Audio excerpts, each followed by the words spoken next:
substitute teacher in 2nd and 3rd grade, you're going to have less discipline issues than you will in 4th and 5th or in kindergarten 1st. This age level, they're working diligently, they want to please you, and they have enough attention span to stay focused for a longer period of time. It's still very likely in 2nd and 3rd grade they have a discipline of having a card, a red, a yellow, and a green. You can move their cards if they're acting up, and the teacher will deal with them the next day. If it's moved all the way from green to red, they're going to be talked to, and possibly a note will be sent home, or the teacher will call their parents. Still in this grade, they're very competitive. They're excited to work for points on the board. It's likely that the teacher has points for the best table. That is the table that's the quietest first. They get a point or 2 points or 5 points if you want to give them lots of rewards. They may have a big jar of marbles. The more marbles they get, the bigger the rewards. Teachers may have a treasure box for outstanding students. I also like to bring small candies to classrooms. I prefer Starburst because they stay fresh for a very long time and they're individually wrapped.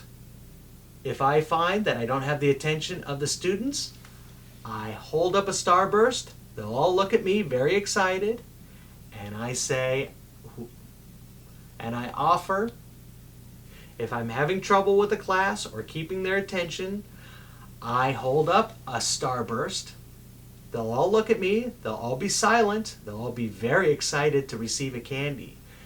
And I say, I'm going to give a Starburst to the quietest student, the student that's on task and working quietly. You don't have to give out a lot of Starburst.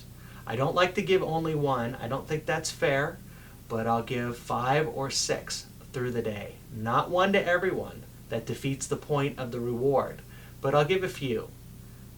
I haven't found a teacher that minds me giving a Starburst to the students. A bag of Starburst will last me a long time. I can make a bag of Starburst last about 2 months. I don't use the Starburst method that often, only if the students are overexcited and need a little extra discipline.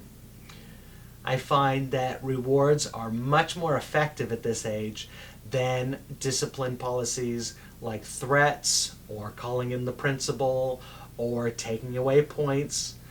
These have very short-term effects.